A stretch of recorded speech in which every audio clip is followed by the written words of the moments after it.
हाल चाल है भाई? देखो, क्लास 12th के बच्चे हम लोग पढ़ रहे थे refraction of light. Refraction of light.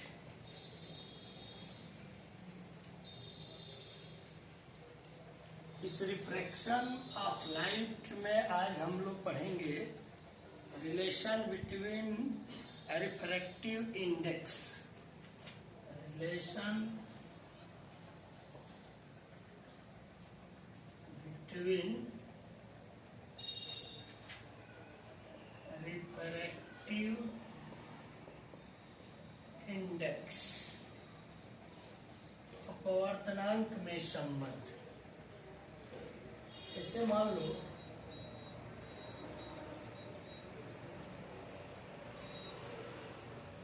Light रे है, इंसिडेंट रे, एक मीडियम मान लो 1 है, दूसरा मीडियम मान लो 2 है, और यहाँ एंगल ऑफ इंसिडेंट I है और यहाँ एंगल ऑफ इंसिडेंट R है। तो जब वन मीडियम से अनदर मीडियम यानी एक माध्यम से दूसरे माध्यम में प्रकाश की किरण जाती है, तो आप पढ़े 1 and 2 is equal to Snell law से sine I upon sine R, मान लो इक्वेशन है। लेकिन जब दूसरे मीडियम से और इसमें जाए पहले मीडियम में, तो उस समय 2n1 is equal to sine R upon sine I, मान लो इक्वेशन 2।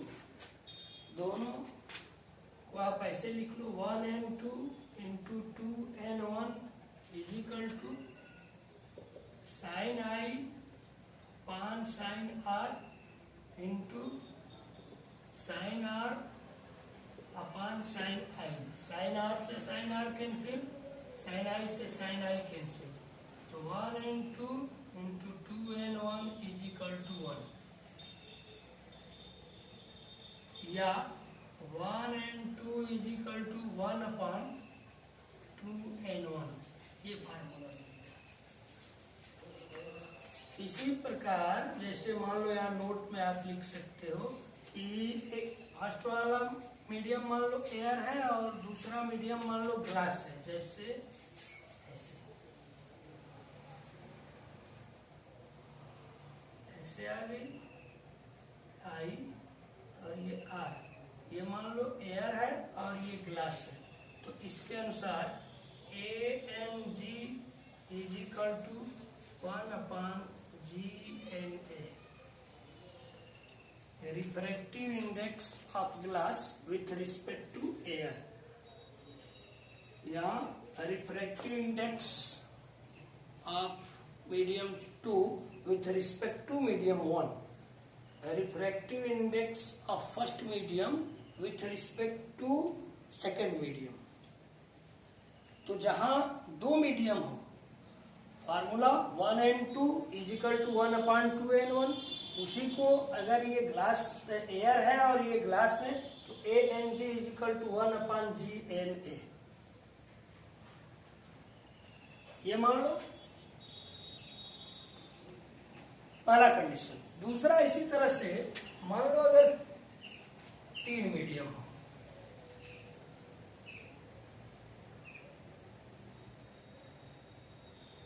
मान लो 1 2 3 1, यहां से मान लो ऐसे ये लाइट आ रही है, यहाँ आप ऐसे नॉर्मल खींचे हो, ये नॉर्मल की ओर झुकते हुए यहाँ आ गई, फिर यहाँ मान लो ऐसे नॉर्मल खींचे हो, फिर ये नॉर्मल को झुकते हुए यहाँ आ गई, फिर यहाँ नॉर्मल खींचे हो और ये ऐसे निकल गई। ये इमरजेंट रे है, निर्गत किरण, ये निर्गत किरण, इमरजेंट रे।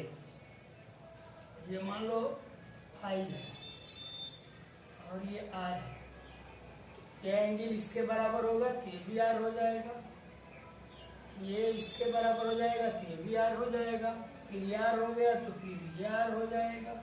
ये मान लो इमरजेंट रे है आई।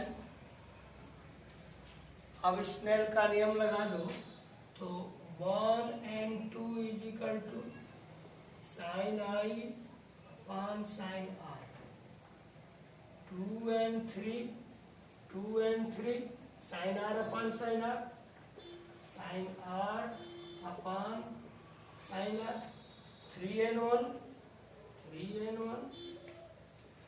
Sine R upon sine E, sine R upon sine E. लेकिन फर्स्ट मीडियम से आ रही है और फर्स्ट मीडियम में ही जा रही है, इसलिए आई और ई ये दोनों बराबर होगा। I is equal to E, इसलिए 3n1 is equal to sine R upon sine I.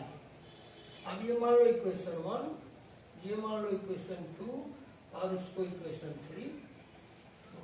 1n2 into 2n3 into 3n1 is equal to sine I upon sine R, ये वाला।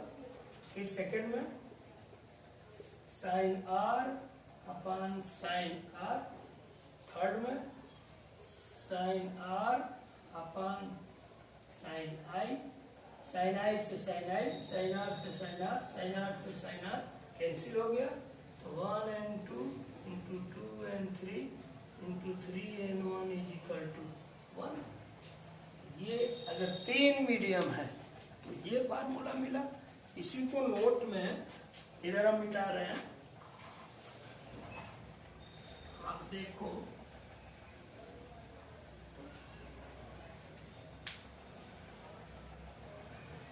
इसको हम ऐसे भी लिख सकते हैं, नोट बना लो यहाँ। इसको मान लो एयर, इसको वाटर, इसको ग्लास, फिर ये एयर, तो बन जाएगा AN W into WNG into GNA is equal to 1, या WNG is equal to 1 upon ANW into GNA, WNG is equal to ANW, और ये देखो 1 अपॉन GNA, क्योंकि अभी हम पढ़े हैं ANG is equal to 1 upon GNA, तो 1 अपॉन GNA है, उसके स्थान पर ANG क्या लिख सकते हैं, ANG। तो WNG is equal to ANG upon ANW। इसको याद रखिएगा, बार बार न्यूमेरिकल में यूज होगा। यह अपवर्तनांक में संबंध रहा। अगर 2 मीडियम है तो 1n2 into 2n3, 1n2 into 2n1 is equal to 1, या ANG into GNA is equal to 1। अगर 3 मीडियम है तो 1n2 into 2n3 into 3n1 is equal to 1, या उसी को एयर, वाटर, ग्लास और एयर मान लिया जाए तो ANW into WNG into GNA is equal to 1, और दूसरा formula WNG is equal to ANG upon ANW। ठीक है, इसको देख लो, नोट कर लो, फिर आगे चलते हैं।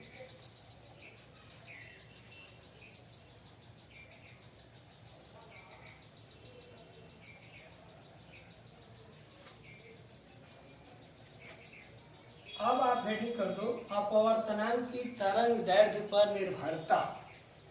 अपवर्तनांक की तरंग दैर्ध्य पर निर्भरता। अपवर्तनांक की तरंग दैर्ध्य पर निर्भरता। अपवर्तनांक की तरंग दैर्ध्य पर निर्भरता। Dependency of refractive index of wavelength. जैसे ये मान लो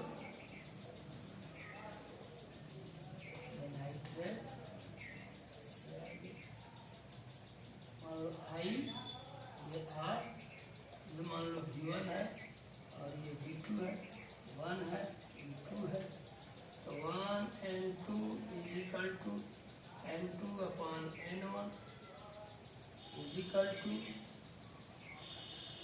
v1 upon v2 is equal to, क्योंकि आप पढ़े हो v is equal to F lambda, v is equal to F lambda, F constant होता है, इसका मान नहीं बदलता है, तो F lambda 1 upon F lambda 2, तो 1n2 is equal to n2 upon n1 is equal to v1 upon v2 is equal to f1 upon lambda 1 upon lambda 2, ये फार्मूला मिल गया।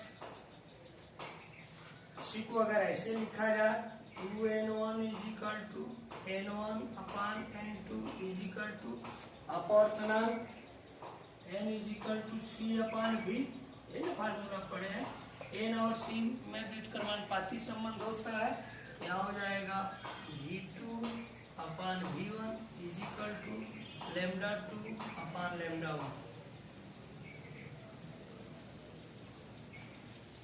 अपवर्तनांक की तरंग दैर्ध्य पर निर्भरता 1n2 is equal to n2 upon n1 is equal to v1 upon v2, क्यों n is equal to c upon v से n और v में रेसिप्रोकल संबंध होता है, तो v is equal to F lambda, ये आप पढ़े हो, ये नहीं बदलता है, f is equal f lambda 1 f lambda 2, तो एक फार्मूला ये मिल गया, दूसरा फार्मूला ये मिल गया।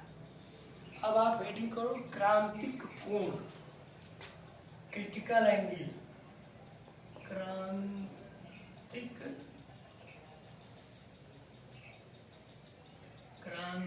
कोण, क्रिटिकल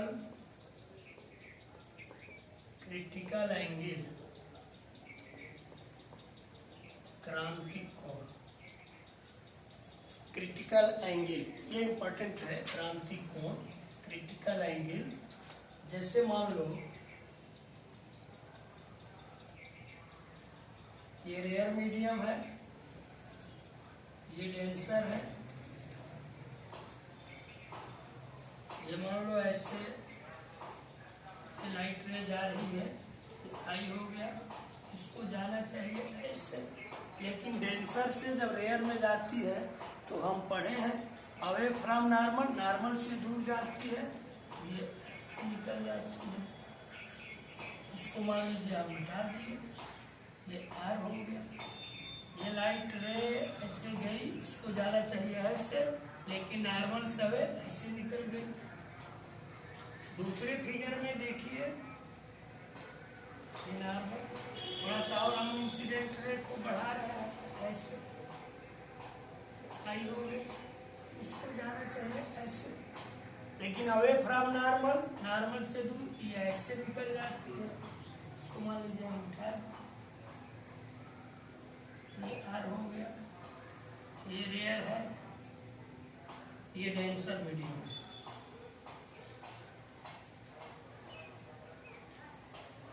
एक और मान लीजिए यहाँ हम फिगर बना रहे हैं, ये नॉर्मल हो गया, और हम बढ़ा रहे हैं आई को, ये आई हो गया,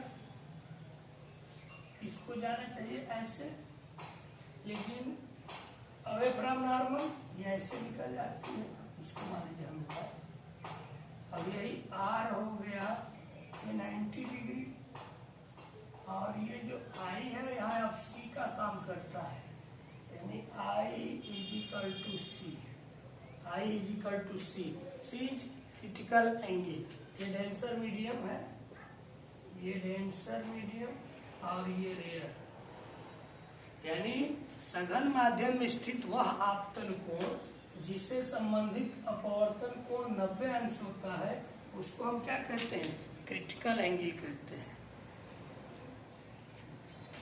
सघन माध्यम में स्थित वह आपतन कोण जिससे संबंधित अपवर्तन कोण कितना होता है, 90 डिग्री होता है, तो उसको हम क्रांतिक कोण कहते हैं, इसको हम C से प्रदर्शित करते हैं।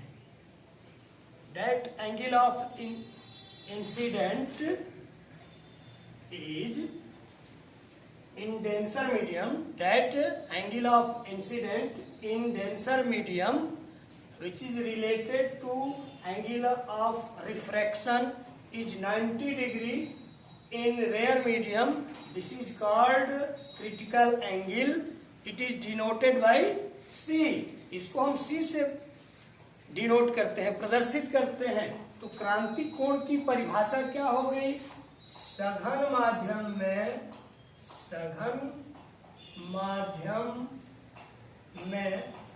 स्थित वह आपतन कोण